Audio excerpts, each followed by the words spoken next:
Everyone, today we're taking a closer look at my We Are Memory Keepers typewriter, and this is a vintage throwback typewriter. Absolutely love this thing.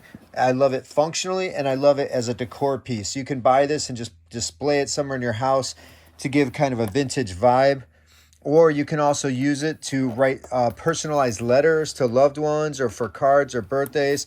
Really cool for that. Or you could use it to write your next novel. The options are unlimited, and it's just such a cool thing.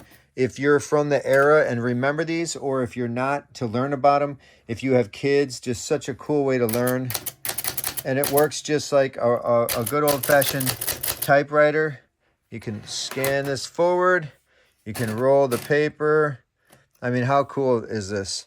So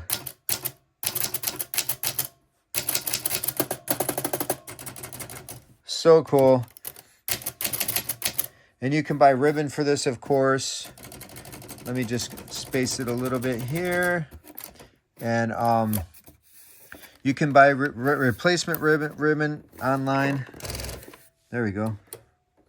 The automatic button right there. Remember that? So cool. Vintage design. All the little letters and numbers are on here, all the characters. And just when you press one, each one throws up at the ribbon, and bam, leaves a little letter.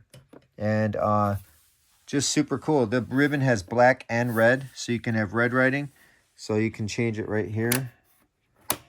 And just very, very cool. Absolutely love this thing. Tons of fun. Super vintage. So yeah, check it out.